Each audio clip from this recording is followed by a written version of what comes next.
Raider Nation, buckle up because today's breakdown is going to shake things.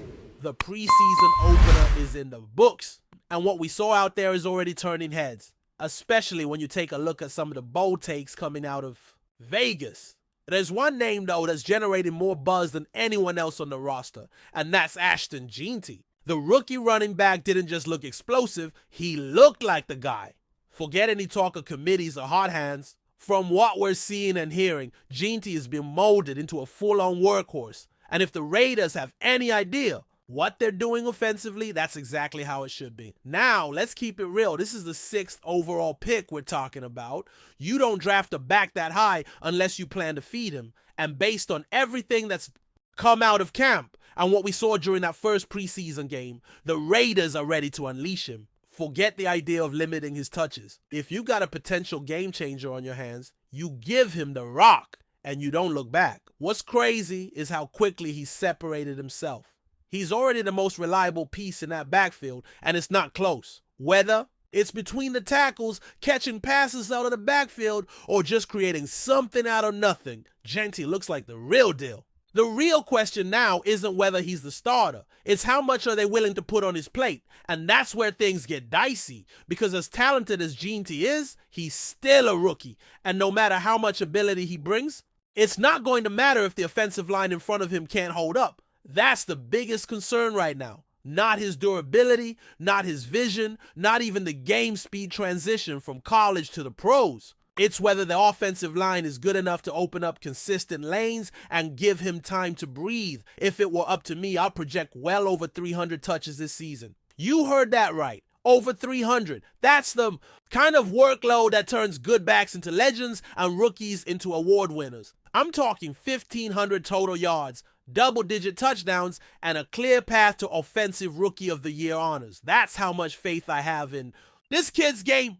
But again, it only works if the line does its job.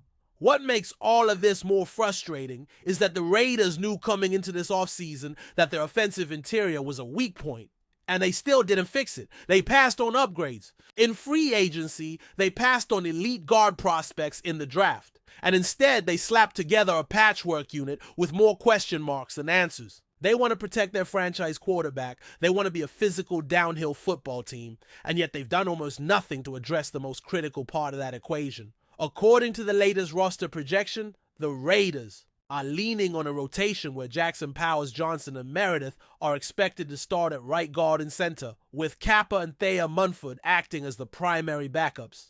That might sound fine on paper, but dig a little deeper and the issues start stacking up fast. Kappa is banged up. Munford hasn't looked like an NFL caliber lineman since day one, and the rookies they brought in, Rogers and Grant, are still developmental at best. None of that screams stability. And let's just be honest, this isn't a team that can afford to have holes on the offensive line.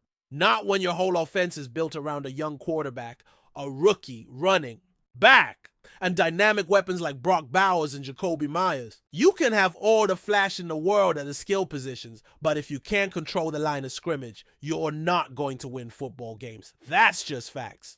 This is why I'm pounding the table for the Raiders to go out and make a move now.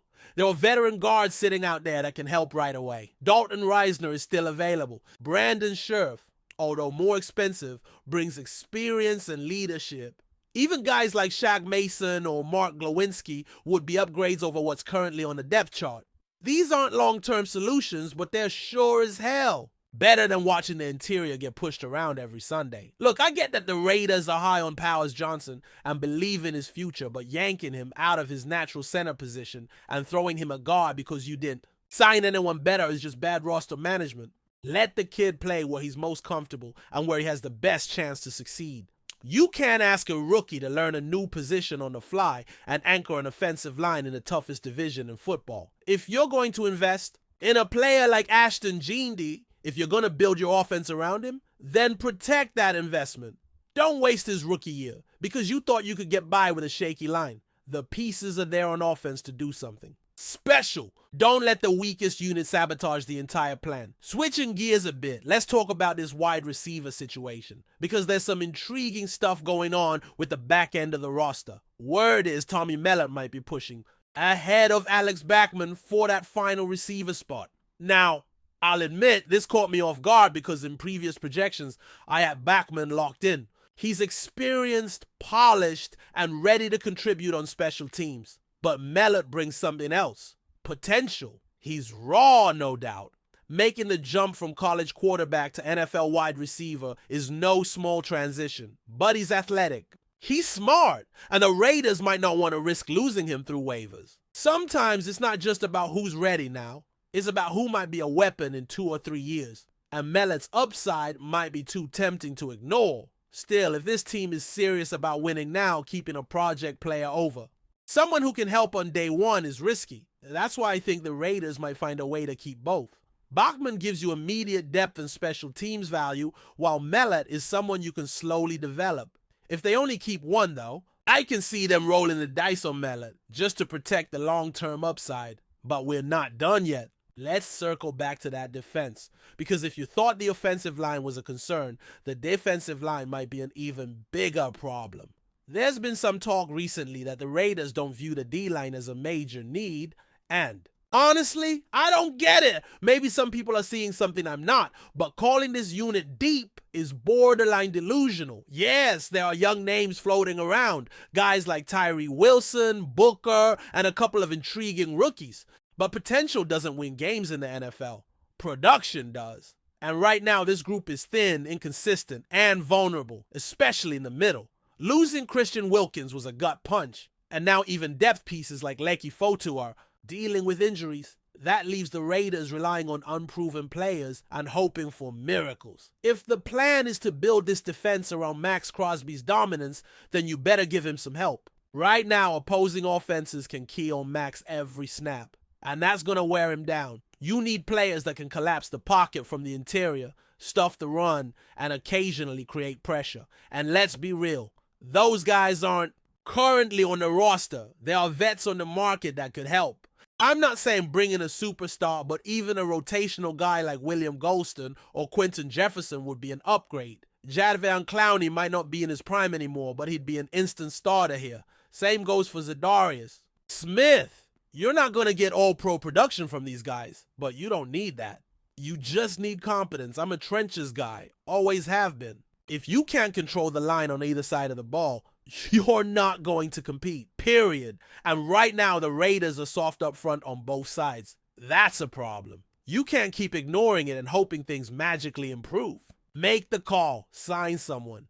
Fix it before it's too late. All right, y'all, we got more to get into, including how this linebacker room is shaping up, which undrafted guys are actually making noise, and whether or not certain vets are truly locks to make the final 53. So stick with me, we're just getting warmed up. Let's dive into this linebacker group, because man, this is where things get a little complicated. If you're looking for consistency, this is not the room to find it. The top 4 guys, Devon Diablo, Robert Spillane, Luke Masterson, and Amari Burney, all on 1-year deals. That's right, 1 year. Which means not only is there uncertainty about who's starting this year, there's also zero long-term security. And when your entire linebacker core is made up of stopgaps, you better hope one of these younger guys pops. There are some names flying under the radar like Cody Lindenberg and Darian Butler, and I get it.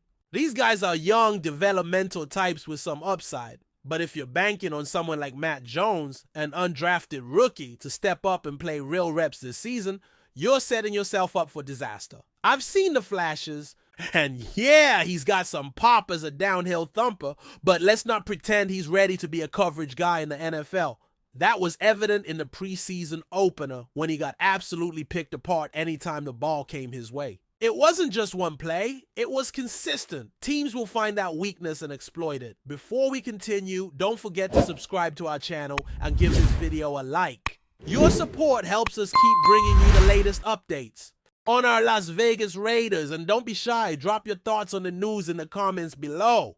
The streets of Las Vegas are buzzing with speculation after a wave of unconfirmed but persistent reports suggested that the Raiders may have reached an agreement with Derrick Henry, the powerhouse running back long associated with bruising defenses and game-changing runs. Whispers began circulating late last night, fueled by anonymous sources claiming to have seen Henry's agent leaving the Raiders training facility under a veil of secrecy. Social media quickly caught fire, with photos, grainy and inconclusive, purportedly showing Henry in the vicinity of Allegiant Stadium.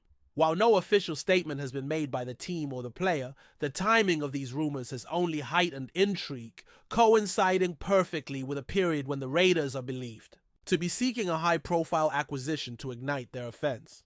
Fans have been quick to imagine the possibilities, sharing mock-up images of Henry in silver and black, his trademark dreadlocks flowing as he powers through defenders. The prospect of such a signing has already sparked debates on Sports Talk. Shows where analysts ponder the potential impact on both the AFC West race and the NFL at large. Whether the smoke signals are a prelude to fire or merely a mirage in the Nevada desert, the city is holding its breath, fueling the flames further. Local insiders insist that financial negotiations have been underway for weeks, hidden from the public eye to avoid premature leaks. The alleged deal, though shrouded in secrecy, is rumored to involve a lucrative multi-year contract that would place Henry among the highest paid backs in the league. Sources close to the situation hint that both parties have been motivated by more than just money, Henry's desire to prove he can dominate in a new conference, and the Raiders' hunger to establish themselves as a feared ground and pound team once again. While skeptics point out that the Raiders have historically leaned towards a pass-heavy scheme, the idea of blending Henry's punishing running style with their existing aerial threats has analysts salivating. In fan forums, the potential pairing is described as a throwback to old-school football with a modern twist, a combination of raw power and calculated strategy. Even rival supporters have acknowledged the magnitude of the rumor, with some already calculating how their teams might respond if it becomes reality. The uncertainty, of course, is part of the allure. Until an official announcement arrives, this is a story living in the intoxicating realm between fact and fantasy. And right now, Las Vegas seems to be loving every minute of it. At Allegiant Stadium, staff have been unusually tight-lipped, fueling speculation rather than quelling it. Reports of increased security and closed-door meetings have only added to the mystique surrounding the supposed deal. Some fans claim they have spotted moving trucks near the player's residence area, though such observations remain unverified. In the sports betting capital of the world, odds makers have subtly shifted the Raiders' projected win totals, a move that many interpret as a sign that insiders believe the Henry acquisition is imminent. The excitement has spilled into local sports bars, where debates over the potential offensive line adjustments and play-calling philosophy dominate conversations. Would head coach Antonio Pierce design a system around Henry's downhill running style, or would he attempt to integrate him into a more versatile, unpredictable attack? Theories abound, with each scenario offering tantalizing possibilities. Media outlets are scrambling to secure exclusive interviews, but those closest to Henry have remained silent, adding to the sense that something significant may indeed be brewing. Even casual observers admit that the energy surrounding this rumor feels different, more sustained, more detailed, and more plausible than the typical off-season chatter. It's the kind of suspense that keeps fans glued to their screens, hungry for the next breadcrumb. If the whispers prove true, the ripple effects could be felt far beyond the Raiders organization. Derrick Henry's arrival would not only shift the balance of power within the AFC West, but potentially alter defensive strategies across the league. Opponents accustomed to facing the Raiders' pass-oriented offense would have to brace for an entirely new dimension of physicality. Analysts predict that Henry's presence could open up play-action opportunities, giving the Raiders' quarterbacks more time and options. The locker room dynamics would also be fascinating to watch. A player of Henry's stature brings both expectations and leadership qualities, potentially energizing younger teammates while commanding respect from veterans. Rival teams might scramble to adjust their rosters in anticipation, creating a cascade of moves throughout the NFL. Sponsors and merchandise sales would almost certainly see an immediate boost, with Henry jerseys likely flying off shelves before he even takes a snap. But for all the optimism, there remains a lingering question. Is this a masterstroke of roster building or simply a headline grab and gamble? Until pen meets paper, the answer will remain elusive and speculation will continue to swirl in sports. Columns, podcasts, and barroom banter. For now, Las Vegas lives in a state of hopeful suspense. The potential union of Derrick Henry and the Las Vegas Raiders is a storyline almost too cinematic to ignore. In a city built on high stakes and dramatic turns, this rumor feels like it belongs on a movie poster. The unstoppable force meeting the team desperate for a defining identity. Fans are already dreaming of Sunday afternoons where Henry breaks tackles under the neon glow of the Strip, where the crowd's roar echoes through the desert. But beneath the romanticism lies the reality that such moves are never guaranteed. Negotiations, however promising, can unravel in an instant, and the NFL is no stranger to last-minute twists. Still, the depth and persistence of the chatter suggest that this is not just idle gossip. There's a conviction in the way insiders talk about it, as if the deal is not a matter of if, but when. That sense of inevitability is intoxicating for a fan base hungry for success and validation. Whether the Raiders are on the verge of pulling off one of the most exciting signings in recent memory or merely playing their cards close to the chest, one thing is certain: Las Vegas has fallen under the spell of a tantalizing possibility, and the sports world is watching closely. That's it for this update. If you enjoyed the video and want to stay updated with exclusive news about our Las Vegas Raiders, be sure to subscribe to our channel and hit that like button. We can't wait to hear your thoughts in the comments. See you in the next video.